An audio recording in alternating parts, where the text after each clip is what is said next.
कि हर जर्रा कमालाते पैगंबर बोल देता है। बेशक बेशक। समझ में आए बात, दिल पर असर करे तो सुभान अल्लाह बोले। सुभान अल्लाह। हर जर्रा कमालाते पैगंबर बोल देता है, रसूलुल्लाह सच्चे हैं ये पत्थर बोल देता है। बेशक सुभान अल्लाह। रसूलुल्लाह सच्चे हैं ये पत्थर बोल देता है। नबी की नात पढ़कर देखिए शहरे मदीना में, नबी की नात पढ़कर देखिए शहरे मदीना में, सुभान अल्लाह मदीने का कबूतर बोल देता है। बेशक सुभान अल्लाह। सुभान मदीने का कबूतर बोल देता है। निकाह करना नबी की सुन्नत है। क्या बोलो? सुन्नत है। नबी ने फरमाया कि जब बंदे मोमिन का निकाह हो जाता है तो उसका निस्फ ईमान मुकम्मल हो जाता है। जब बंदे मोमिन का निकाह हो जाता है तो उसकी निगाह महफूज हो जाती है। बंदे मोमिन का निकाह हो जाता है उसका ज़हन महफूज हो जाता है।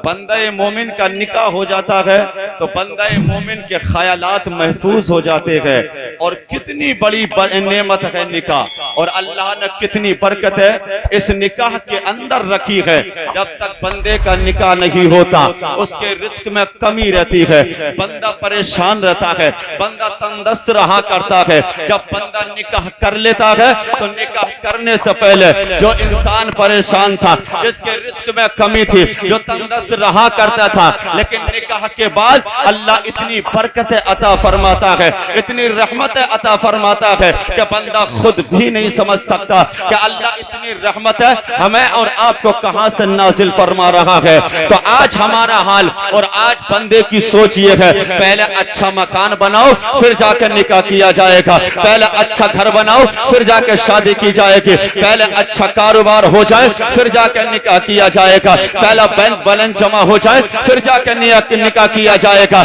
अगर अच्छा घर नहीं होगा तो बीवी को रखा कहां जाएगा? जब पास पैसा नहीं होगा उसका खर्च किया कैसे जाएगा? जब हमारे पास कारोबार नहीं होगा उसके अखराजात को पूरा कहां से किया जाएगा? तो आज हमारी सोच ये है, हमारा हाल ये है, आज हमारा मिजाज ये है कि पहला पैसा हो जाए फिर जाकर निकाह किया जाएगा, पहले दौलत जमा हो जाए फिर जाकर निकाह किया जाएगा, अच्छा मकान पहले हो जाए फिर जाकर मायने के निकाह किया जाएगा। यह हाल आज हमारा है, यह सोच आज हमारी है। लेकिन खुदा का कुरान कहता है इन यकूनु फुकरा युगनीहिमुल्लाह, ऐ लोगों निकाह करो।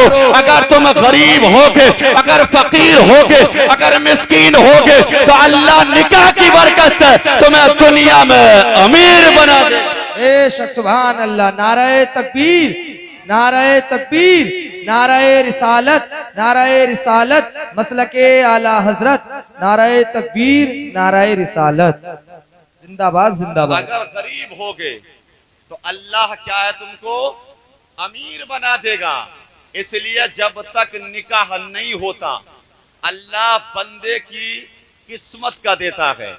जब निकाह हो जाता है अल्लाह बीवी के नसीब का देता है, और जब औलाद होती है तो अल्लाह औलाद के मुकद्दर का देता है। तो कुरान ने कहा जब उम्र हो जाए तो शादी करो, जब वक्त हो जाए तो निकाह करो, शादी में देर ना करो, शादी में यानी ताखीर ना करो।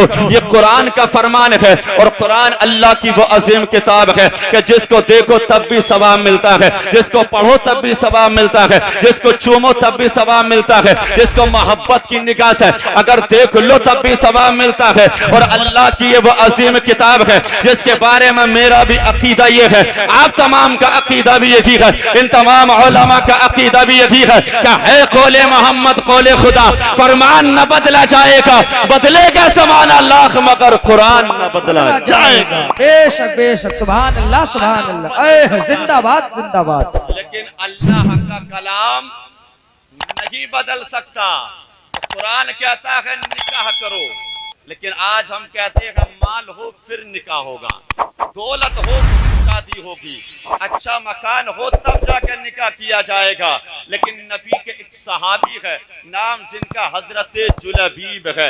अब इनके पास माल नहीं है, इनके पास दौलत नहीं है, इनके पास रहने मकान नहीं है, इनके पास सर छुपाने छत नहीं है, इनका कोई कारोबार नहीं है, इनका कोई यानी अच्छा खानदान भी नहीं है, मुफलिस है, नादर कल्लास है। लेकिन नबी की बारगाह में है, बज़ाहिर दौलत नहीं है, लेकिन नबी का प्यार दिल में है, बज़ाहिर माल नहीं है, नबी का इश्क सीने में है, बज़ाहिर दौलतदार नहीं है, लेकिन नबी का इश्क इनके दिल में है। और याद रखे, इंसान माल से अमीर नहीं होता, दौलत से अमीर नहीं होता, पैसे से अमीर नहीं होता, जमीन और जायदाद से इंसान अमीर नहीं होता, बल्कि दुनिया में सबसे बड़ा अमीर वो होता है जिसके दिल में नबी का इश्क होता है, नबी का प्यार होता है, नबी की वफा होती है, नबी की उल्फत हुआ करती है। तो उनके पास माल नहीं था, लेकिन नबी का प्यार था। और याद रखे, बात मरने के कयामत में माल काम नहीं आएगा, दौलत काम नहीं आएगी, पैसा काम नहीं आएगा, जमीन और जायदाद काम नहीं आएगी। लेकिन आज दौलत से मोहब्बत करने वालों, आज पैसे से प्यार करने वालों और दुनिया से लगन रखने वालों, याद रखिएगा कि बाद मरने के कुछ काम नहीं आएगा। यहाँ तक कि कयामत में नमाजें भी रद्द हो सकती है, रोजा भी रद्द हो सकता है, ज़कात भी रद्द हो सकती है, हज भी रद्द हो सकता है, सदका और खैरात भी रद्द हो सकते हैं। तमाम आमाल जो करते हैं कयामत में रद्द हो सकते हैं। लेकिन नबी से जो इश्क करते हैं, नबी से जो वफा करते हैं, ये कयामत में रद्द नहीं की जाएगी। इसी मोहब्बत की बुनियाद पर अल्लाह कयामत में हमें और आपको कयामत में जन्नत का परवाना अता फरमाए। माल से अमीर नहीं होता, नबी के इश्क से अमीर होता है। बज़ाहिर पैसा और दौलत नहीं है, नबी का इश्क है। नबी की बारगाह में बैठे हुए हैं, रंग इनका काला सामला है, अस्वद है, कद इनका पस्त है। नबी ने चेहरा देखकर फरमाया, जुलबीब क्या तुम निकाह नहीं करोगे? क्या तुम शादी नहीं करोगे? क्या तुम अपने घर को आबाद नहीं करोगे? हजरत जुलबीब ने अर्ज की, आका मुझ जैसे से कौन निकाह करेगा? मेरे पास न रहने के लिए घर है, न मकान है, न दौलत है, न जमीन है, न जायदाद है। मेरा रंग काला है, अस्वद हूँ और कद मेरा पस्त है, मुझ जैसे से कौन निकाह करेगा?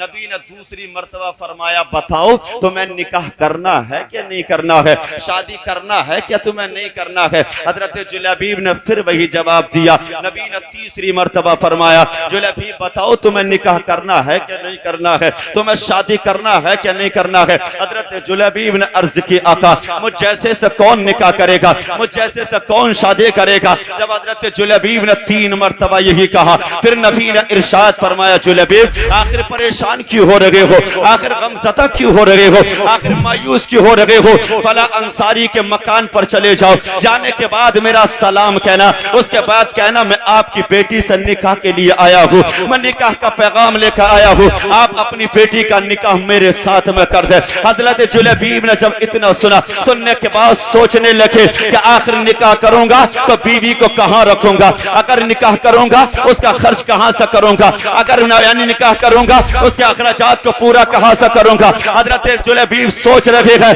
कि न रहने के लिए घर है, न मेरे पास मकान है। लेकिन फिर दिल में ख्याल आया, आखिर घर ना है तो क्या हुआ? मकान ना है तो क्या हुआ? अगर दौलत ना है तो क्या हुआ?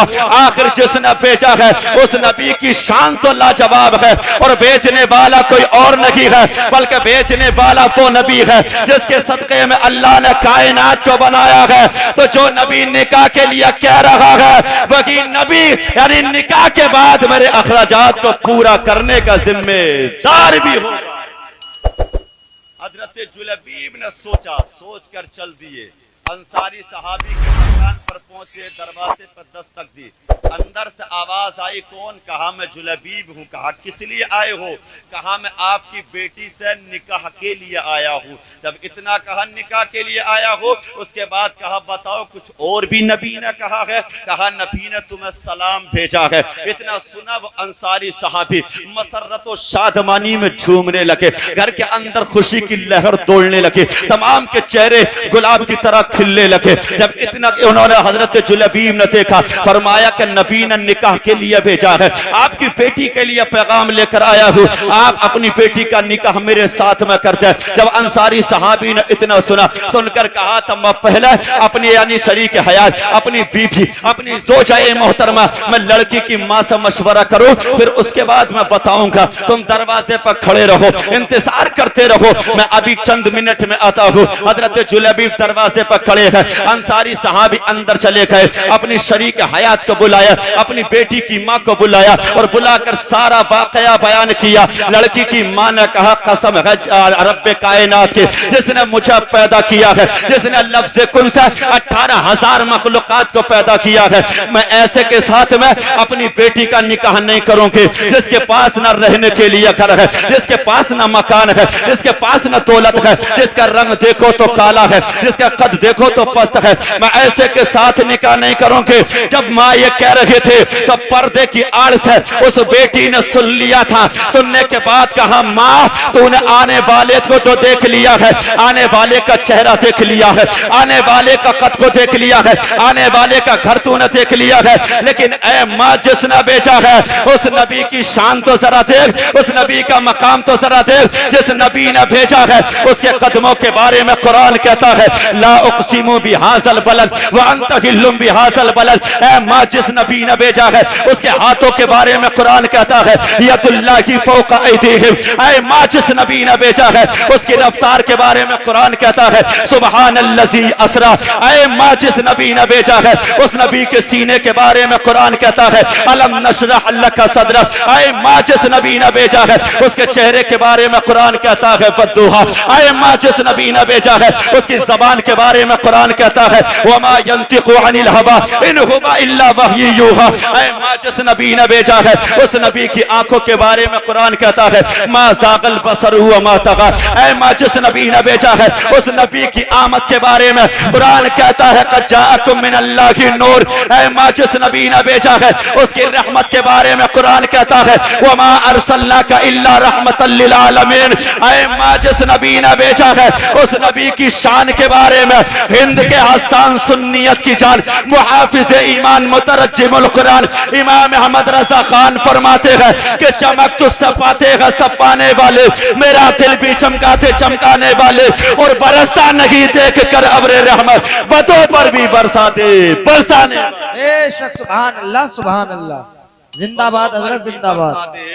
बरसाने वाले। लड़की ने कहा, माँ आने वाले को न देख, बल्कि जिस नबी ने भेजा है उस नबी को देख, जिसने उंगली का इशारा किया चांद के सीने को चाक कर दिया, जिसने उंगली का इशारा किया तो डूबे हुए सूरज को वापस कर दिया। ऐ माँ उस नबी ने भेजा है जो दुनिया में मालिक मुख्तार बनकर आया है, जिसके सदक़े में अल्लाह ने जमीन भी बनाई आसमान भी बनाया है, जिसके सदक़े में अल्लाह ने तुझे भी पैदा किया है मुझे भी पैदा किया, तमाम कायनात के जर्रे जर्रे को बनाया है। तो ऐ माँ आने वाले को न देख बल्कि भेजने वाले को देख। ऐ माँ अगर निकाह होगा अगर शादी होगी तो इसी के साथ में होगी, इसलिए नबी ने अगर भेजा है तो इसमें कोई राज होगा, इसमें कोई हिकमत होगी, इसमें कोई मसलियत होगी।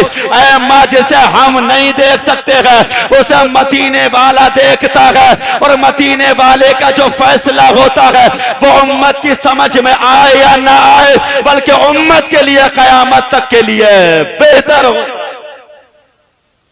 समझ में आए या ना आए बेहतर होता है। लड़की ने कहा, माँ निकाह होगा तो इसी के साथ। निकाह हुआ, उसके बाद जब निकाह हुआ नबी ने हाथ उठाकर दुआ की, मौला हजरत जुलैबीब के घर में बरकत अता फरमा, रहमत अता फरमा। ए अल्लाह जुलैबीब के घर में बरकत अता फरमा। तो मदीने के लोग, मदीने की औरतें बयान करती है कि हजरत जुलैबीब की बीवी पूरे मदीने में इतना कीमती और उम्दा लिबास कोई नहीं पहना करते थे जितना हजरत जुलैबीब की बीवी पहना करती थी। पता चला निकाह करोगे अल्लाह बरकत अता फरमाएगा, अगर निकाह करोगे अल्लाह रहमत नाजिल फरमाएगा, लेकिन ये भी याद रखिएगा उसी निकाह में बरकत होती है जो शरीयत के मुताबिक हो, जो इस्लाम के मुताबिक हो, नबी के फरमान के मुताबिक हो। लेकिन आज निकाह बाद में किया जाता है, आज यानी गुनाह पहले किया जाता है, निकाह बाद में किया जाता है, हराम काम पहले किए जाते हैं, निकाह बाद में किया जाता है। पहले आज नाचा पहले जाता है, आज वहीं पर भाई भी नाचता है, उसकी बहन भी नाचती है, उसकी माँ भी नाचती है। आज पूरा घर देखता है खड़े होकर, पूरा समाज देखता है। अगर 10 साल का है वो भी देखता है, 20 साल का है वो भी देखता है, 50 साल का है वो भी देखता है कि आज देखो फला की बेटी नाच रही है, फला की बहन नाच रही है, फला की बीवी नाच रही है, फला की माँ नाच रही है। तो मेरे भाई सुनो, अगर पहले नचाओगे तो अगर पहले हराम काम करोगे, अगर नजायज करोगे, अगर दुनिया भी खुराफात करोगे तो निकाह के बाद बरकत नहीं होगी, बल्कि 8 दिन के बाद झगड़े होंगे, साल नहीं गुजरेगा तलाक होगी। और आज 99% आज दुनिया का ये हाल है कि जो शरीयत के मुताबिक निकाह नहीं होता है, जिस निकाह में हराम काम होते हैं, जो निकाह शरीयत के खिलाफ जब होता है, तो आज दुनिया के अंदर ना जाने कितने ऐसे हैं जो आज पे औलाद नजर आ रहे हैं। दुनिया में घूमते हैं औलाद हो जाए, लोगों में फरियाद करते हैं औलाद हो जाए। आज दुनिया में चक्कर लगाते हैं कि मेरे घर का हाल अच्छा नहीं है, जब से निकाह किया है मेरा घर जहन्नम बन गया है। आता हूं बाहर से झगड़ा होता है, घर से जाता हूं झगड़ा होता है, मैं किस आफत में पड़ गया हूं। अगर चाहते हो दुनिया में अगर तुम्हारा घर जन्नत बन जाए, अगर चाहते हो तुम्हारा घर दुनिया में अगर सुकून का गहवारा बन जाए, तो निकाह शरीयत के मुताबिक करो। और जो निकाह शरीयत के मुताबिक होता है, अल्लाह उस घर में यानी अपनी रहमतों का नुज़ूल फरमाता है। बेशक सुभान अल्लाह सुभान अल्लाह। शरीयत के जिंदाबाद। मुताबिक जो होता है, अल्लाह उस निकाह में, उस निकाह की बरकत से घर में बरकत आता फरमाता है। लेकिन निकाह को 8 दिन नहीं होते, बहू आकर सास को ना जाने क्या क्या कहती है, झगड़े होते हैं, घर की 4 दीवारी से बाहर आवाज जाती है। फिर माँ बाप कहते हैं यार बहू अच्छी नहीं मिली, लेकिन अच्छी मिलती तो तब जब पहले तुम अच्छी उसको ढूंढते। बहू अच्छी थोड़ी ढूंढी थी तुमने, तो माल अच्छा ढूंढा था।